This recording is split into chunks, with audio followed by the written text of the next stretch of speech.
السلام عليكم، ازيكم يا شباب؟ بما ان الحمد لله كده خلاص السنه خلصت وانت بتبدا مراجعه نهائيه، وطبعا حاليا انت شايف 900 مدرس بينزل الاعلان بتاع التفاصيل بتاع المراجعه بتاعته، فانت اكيد محتار دلوقتي اشترك مع مين؟ طب انا كنت باخد سنتر اكمل اونلاين ولا لا؟ ده توفير وقت ليا ولا انا كده هضيع نفسي؟ طب اشترك مع المدرس ده ولا المدرس ده؟ وشويه الحاجات دي. واكتر حاجه غلط انت هتعملها الفتره دي انك للاسف مش عارف تحدد افضل طريق للمراجعه النهائيه يكون خاص بيك انت. فكمل معايا الفيديو كده هقول لك ازاي الحمد لله انا راجعت مناهج كلها في 20 يوم بس، ومن بدايه مثلا كده شهر 4 لحد قبل شهر 5 خلصت ازاي كل المواد، وكمان قدرت بعدها ان انا احل شوامل. فكمل معايا الفيديو، ما تنساش اللايك والاشتراك في القناه وتفعل زر الجرس وتعمل لايك عشان الفيديو يوصل لغيرك ويستفيدوا زيك ان شاء الله. بص يا عم، في البدايه كده اول حاجه انت لازم تكون واعي ليها اي خطا انت مريت بيه في السنه. يعني انت مثلا كنت راجل بتاخد سنتر وعارف ان المستر بتاعك بيكروتك وانا ما عجبنيش نظام المراجعه، يبقى انت على طول وش خلاص سيبه وما تقعدش بس تقول هديله فرصه تاني. مفيش فرصه ثالثه اصلا، ده اخر حاجه. فانت خلاص والله اللي مش مستريح مع المستر مثلا سنتر خد معاه اونلاين. طب والله انا كنت باخد اونلاين طول السنه وحسيت ان انا كنت بهمل وكنت براكم وكل الكلام ده، دور على مستر سنتر وانزل خد معاه على طول كده. فانت لازم تكون واعي للحاجات دي. طيب يا عم، خلينا الاول كده اكلمك عن نظام المراجعه بتاعي اللي انا راجعت بيه. كان في شهر بالظبط 4 2024. بص هتقول انت رجعت سنتر ولا اونلاين؟ انا طول السنه كنت باخد سنتر. طب انت رجعت اونلاين في الفتره دي؟ لا ما رجعتش اونلاين، لا رجعت سنتر ولا رجعت اونلاين. ولكن كمل كده. بص اقول لك حاجه، نظام المراجعه ده في الاول كده عشان تكون عارف في 700,000 طالب ثانويه عامه. هل نظام المراجعه اللي انا بقوله هيناسبهم؟ قطعا لا لا لا بجد، ومش هيناسب حتى معظمكم، واللي هيعمله منكم هو قليل عشان هيعرف يلتزم بيه.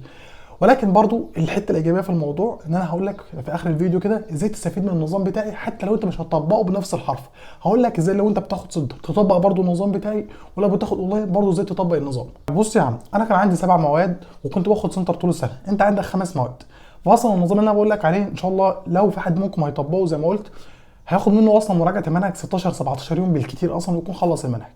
في شهر 4 2024 العيد كان حوالي يوم 10 4، فانا جيت كده من 10 4 اللي هو قبل العيد على طول او الفتره بتاعت العيد وقررت ان انا ما اروحش دروس تاني. ليه بقى؟ لسببين ما لهمش تالت. ما انا كل المدرسين كنت عرفت خطه المراجعه النهائيه بتاعتهم، فبالتالي ببص لقيت مش عايز اقول معظم المدرسين بجد مش هيحلوا شوامل غير في الاخر. فيعني انا ما كنتش حابب الموضوع ده. صباح الفل، شوامل ايه اللي ابدا احلها في اخر شهر 5؟ انت اصلا تدخل شهر 6 بتلاقي نفسك انت مضغوط قوي. طب انا مش عارف اذاكر عربي، طب مش عارف اعمل ايه. فكون ان انا ابدا شوامل في الاخر ده انا ما كنتش حاببها خالص. انا كنت عاوز الفتره بتاع المراجعه النهائيه لو هدي مجهود للحل قد كده قدر الشوامل قد كده.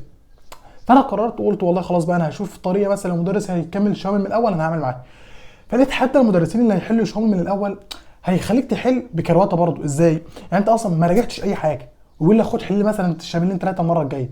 فانت بالتالي قدامك حلين، لا اما هتبقى رايح الحصه الجايه وانت رايح غشه لان انت حضرتك مش عارف تحل شامل ودوبك بتحل الحاجه اللي جنبه بالعافيه، لا اما الحاجه الثانيه ان انت بتاخد في كل سؤال ربع ساعه عشان تقعد بقى ترجع للحته بتاعته ومش عارف ايه. تاني مشكله بقى، وان بجد مش عايز اقول معظمكم فعلا عاوز يجي يطبق الموضوع ده عشانها، ان انا كان عندي مشاكل. يعني انا اصلا مثلا بعد ما خلصت لقيت حاجات مثلا كانت متراكمه عليا، في حاجات انا محتاج ادوس عليها. انا مثلا العضويه ما كانتش افضل حاجه بالنسبه لي، طيب هروح اضحي بالعضويه اللي هي تلت امتحان الكيمياء؟ اكيد لا.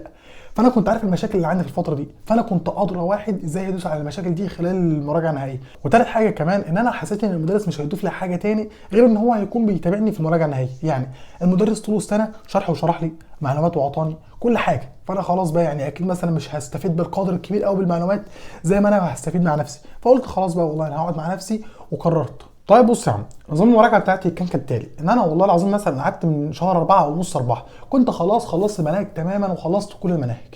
عملت ايه بقى؟ قلت والله انا دلوقتي عندي 7 مواد، انا كان عندي 7 مواد دفعه 24، فقلت والله عندي 7 مواد احط رينج ان كل ماده هتاخد مني مراجعه 3 ايام.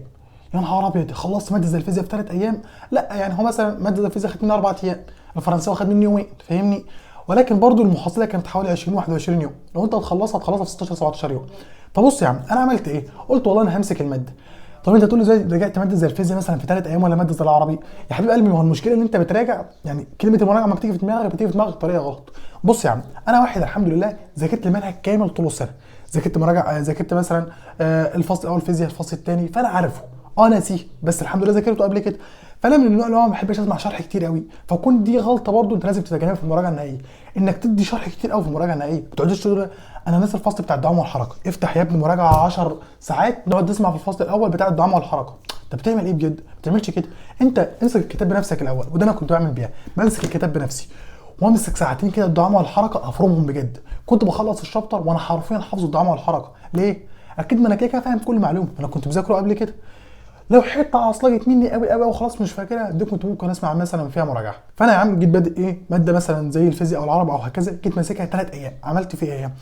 جيت ماسك والله يا عم انا هديك مثلا مثال الفيزياء، جيت ماسك الفصل الاول، لا انا كنت لسه مخلص الحديث، فبصراحه بدات بالحديث وفي العضويه بدات بالعضويه، بدات بالحاجات ان انا الكبيره وان انا لسه مخلصها بحيث ما تاخدش مني وقت.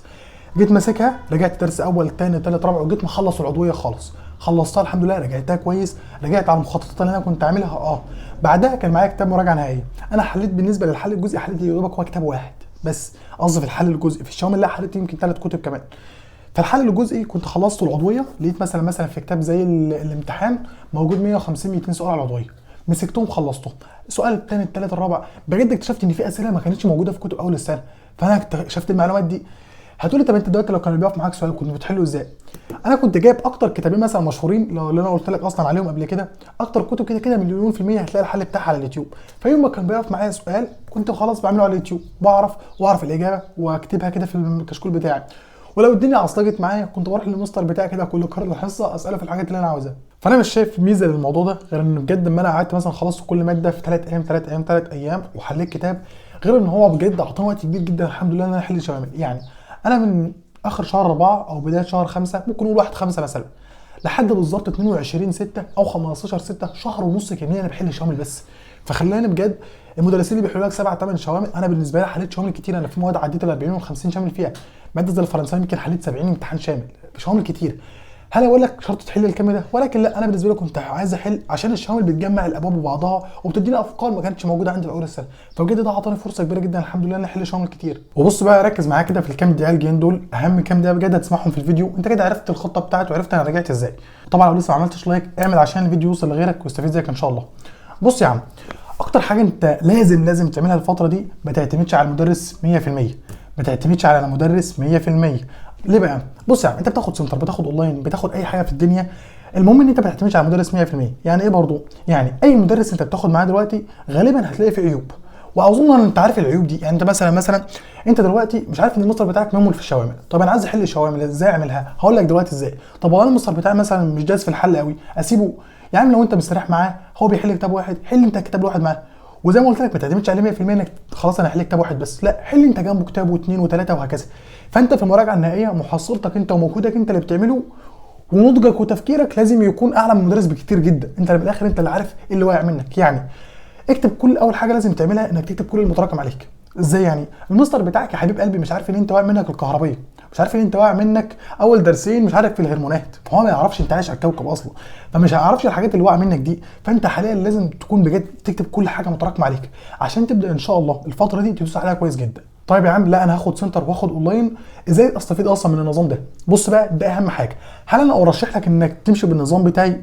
بالنسبه لي انا عارف معظمكم وانا عارف ان هو هيهمل، لا ارشح النظام بتاعي اصلا لمعظمكم. لو حد عارف نفسه ان هو انا جامد والحمد لله مش هعمل وي خلاص يتوكل على الله، ولكن يكون عارف نفسه ما يضحكش على نفسه. ولكن انا بقول لك بما ان انا عارف ان معظمكم بجد مش كده، فخلاص يا عم خد اونلاين عادي وخد سنتر عادي وتعرف تطبق برضو النظام ده، ولكن ما تقعدش في البيت عشان غالبا يا حبيب قلبي هتهمل. لو في واحد بيطبقها في قدامه 10000 مش هيعرفوا يطبقوها. ولكن زي ما قلت لك هقول لك ازاي تستفيد حتى لو انت بتاخد سنتر اونلاين. بص انت لو بتاخد سنتر او اونلاين دلوقتي، المستر بتاعك مسك دلوقتي والله العظيم مثلا الدعامه والحركه وقال لك والله احنا دلوقتي هنزل لك الشرح بتاعها، لو انت محتاجه اسمعه، مش محتاجه ما تسمعوش، راجعه انت مع نفسك، بعدها انا هحل لك، هحل يا عم حل في الكتابين اللي المستر بيحل معاهم وهكذا. طيب اعمل حاجه بقى، انت دلوقتي عندك 5 مواد، 5 مواد حط لكل ماده حوالي 4 ايام، 4 ايام اقسم بالله تكون ظبطت الدنيا. 5 مواد في 4 ايام يعني حوالي 20 يوم، يعني نقول 25 يوم يلا عن ما حد حوش. في خلال ال 20 او 25 يوم دول وانت بتاخد سنتر زي ما انت وانت بتاخد اونلاين زي ما انت، راجع كل ماده. يعني حدد مثلا 4 5 ايام للفيزياء جنب المستر بتاعك، هتعمل ايه في ال4 5 ايام دول؟ ده هيديك فرصه ان انت تحل شوامل بدري. ازاي بقى؟ هتمسك والله العظيم النهارده كده لان المستر بتاعي بيراجع الحديث، انت مستمر معاه والدنيا تمام، جنب المستر انت عاوز تعدي على الباب الاول، هتمسك كده الباب الاول الفيزياء مثلا الفصل الاول وهتراجعه بالظبط في ساعه. مش عايزك تحل، ما تحلش يا عم دلوقتي عليه، بس انا عاوزك تراجعه كده في ساعه، تراجعه بحيث انك لو سالت عليه بكره تعرف تحل عليه، فاهمني؟ ده هيفيدك بايه؟ انا هقول لك اهو. اللي عملت كده في الباب الاول مثلا، الباب الاول النهارده، بكره الباب الثاني والثالث، مش عارف بعده الباب الرابع عشان مثلا ما كنتش فاضي. كل ده بجد انت لو فرته كل يوم ساعتين بس، ساعتين مش هقول لك 100 ساعه، ساعتين بس هتلاقي نفسك على خلال 20 يوم انت خلصت المواد كلها، 25 يوم خلصت المواد من غير ما تحل. عشان طبعا حد يقول لي طب ازاي ده انا بحاول احل في 10 ساعات. ما انا بقول لك انت مش هتحل لو انت بتاخد سنتر، انت كده بتحل مع الماستر بتاعك فوق معايا بقى. ولكن الحته دي هتديك فرصه في ان انت الماستر بتاعك ان محل الشوامل انت بعد 20 يوم هتعرف تحل شوامل. ان حل شوامل واصحابك بقى بيغلطوا بال 30 غلطه لان هم مش مراجعين، انت حضرتك انت راجعت وسمعت الكلام وراجعت اهو. فانت بجد والله العظيم ده فرصه كبيره جدا ان انت الحمد لله تعرف تحل شوامل بدري، ولها كميه مميزات كتيره جدا. وبس يا عم تلخصا بجد كده كلمتين، انا حاولت اوضح لك كام نقطه اتمنى بجد تكون استفدت منهم وفهمت وجهه نظري انا عاوز اوصل لك في المراجعه النهائيه. اول حاجه بالله عليك لو المستر بتاعك مهمل في جزء انت جيبه مالكش دعوه. تاني حاجه لو انت ضعيف في اي ماده في اي جزء جيبها انت مالكش دعوه برضه بالمستر. بالله عليك انت هتدخل الامتحان مش المستر، فانت اكتر واحد في الفتره دي عارف مشاكلك اشتغل عليها واحده واحده. لو المستر يحل الشوامل برضه بالله عليك بلاش، هتتفاجئ في بدايه شهر 6 او في اخر شهر 5 بالشوامل، هتلاقي نفسك الشوامل بجد فيها حاجات كتيره انت ما كنتش عارفها، او يعني افكار كتيره انت ما كنتش عارفها. فليه تترزح كده مفاجاه في اخر يكون فاضل لك فتره مثلا قليله على الامتحانات؟ ما تعملش كده، حل الشوامل وطبق الكام حاجه اللي قلت لك عليها دول. واهم حاجه عشان تعرف تطبق اللي قلت لك عليه ده انك تكون مستغل كل ساعه وكل دقيقه بايدك واسنانك بجد. وبس يا عم فانا كده بجد تكون استفدت ان شاء الله. ولو اي حد ممكن محتاج اي حاجه يكتب لي في الكومنتات ان شاء الله ارد عليه. وهسيب لكم برده اللينك بتاع التليجرام في الكومنتات، هبعت لكم عليه كده ملخصات ومخططات وحاجات شبه كده هتفيدكم الفتره دي في المراجعه. فما تنساش بقى اللايك والاشتراك في القناه وتفعل زر الجرس عشان الفيديو يوصل لغيرك. واهم حاجه ما تنساش اللايك بقى علشان الفيديو يوصل لغيرك ويستفيد زيك ان شاء الله. سلام.